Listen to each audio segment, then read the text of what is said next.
Have any of you out there ever hit a point in your career, or hit a point after you've been working hard at the thing that you love to do, where you finally get to sit back and go, oh my God, I think I've made it. I think this is what I want to do. All the years of hard work, all the years of sweat and tears have led to this moment where I'm finally sitting here doing the thing I love, whether that's a creative endeavor, whether that's your professional life, whatever it happens to be. Well, then you are in luck, because in today's clip, I talked to someone about that very thing. What has happened to Roadies? Thank you so much for tuning back in, all 671 of you. I love you all, man.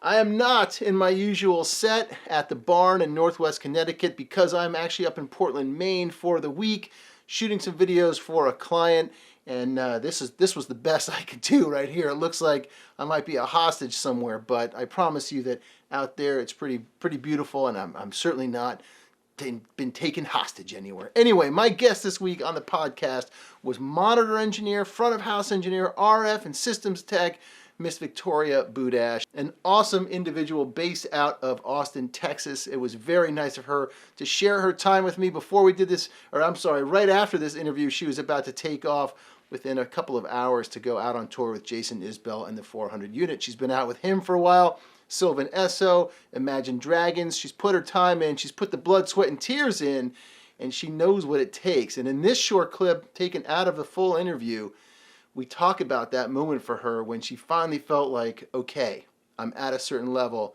I'm doing it. I'm doing the thing that I love to do. I'm getting paid for it. I'm getting the work accolades out of it. I'm with people that I want to be with. So it's a pretty cool little clip. I'm glad you came here to check it out. If you want to listen to the full interview with Victoria, there's a link in the description. It will take you to wherever you get your podcasts, and you can listen to that whole thing. So here we go. Without further ado, thank you for joining me from Portland, Maine. Here we go with Miss Victoria Butash. Call yourself a roadie. So that's an example of, I can do this. I see the path right forward. I can do this. What about, damn, I am doing this. I'm doing it. I'm living the life that I wanted to do, right? I mean, you've been out with Imagine Dragons for a while. You've got Jason Isbell in there. Like, you're relatively still in early-ish stages of your career, hopefully a long and fruitful career. So when was it that you were like, fuck, man, I'm doing this? I think I've had two of those moments. And actually really three. And actually, honestly, they kind of happen all the time. I'm just like, I'm a little emotional, and that's cool. Like I like being that way. I wouldn't have it any other way.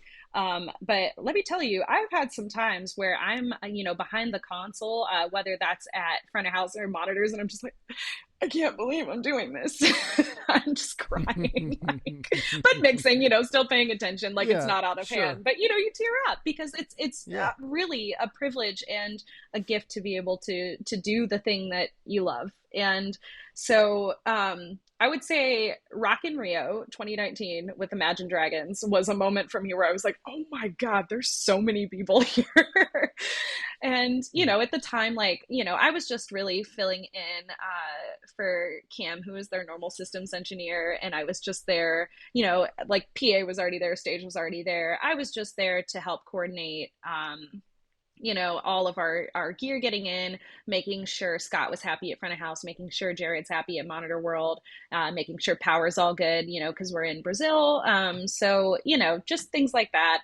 But I mean, looking out and seeing that many people, just a full sea of people, you cannot even see the end of the crowd. I was like, whoa, like that's amazing. And not to mention that crew, huge shout out to them. That's a good crew.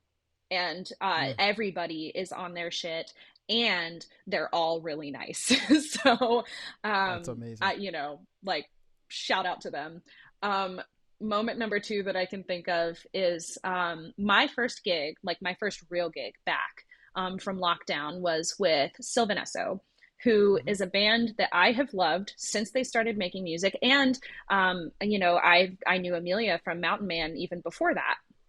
And so I got the call, so I live My roommate is Melanie Renneker, so she's out with shovels and ropes right now, and is there, TM front of house. But Alicia Blake, who's TM for Sylvan Esso, called Melanie because they know each other, asked if she was available.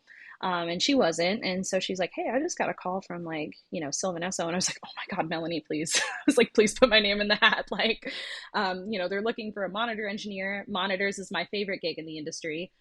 So I, I was like, oh, this is great. Like it's like my favorite job, with this band. And it ended up working out. And I will never forget the first show, the first real show. So we were supposed to do Bonnaroo, which of course got canceled, actually because of weather in 2021. And we did sort of, they were going to do the Super Jam. So it was like the Super Jam, but we moved the show to the Ascend Amphitheater and we did a show there, which was cool. But the first Sylvan Esso show was at Edgefield, in Portland, right? Yeah. And I am behind the console. I'm so nervous. Show's about to start. And I'm just crying, because I think that, I was experiencing what a lot of us experienced, which was, when we came back, it was oh shit, I didn't think I was ever going to be able to get to do this again. And just an outpouring of gratitude, was happening. And so the show starts and we get 3 songs in and the microphone, she has a wireless mic, turns off. It just turns off. And, luckily, I have a sort of a system for using a spare. So I take her the spare, and I bring it back and I open it up and I'm laughing because Amelia danced so hard, because I think that, her and Nick were also feeling sort of the same release that a lot of us were feeling, that she actually shook the batteries out of the mic. And so that was a great lesson for me, in that anytime I use a wireless mic now, I just e-tape the battery in. It just stays in, and it never happened again. So Nice. that was my first lesson, and also a perfect jaunt out of being in this sort of emotional state and being like, oh, gotta do the job. Right, wake up. Yeah. All right, there you go, my friends. Victoria Butash breaking it down. Again, if you want to listen to that full episode with her, full interview, you can by heading over to the link in the description below, and you will you'll get there wherever you get your podcast. I appreciate you guys coming. Please hit the like button if you like these videos.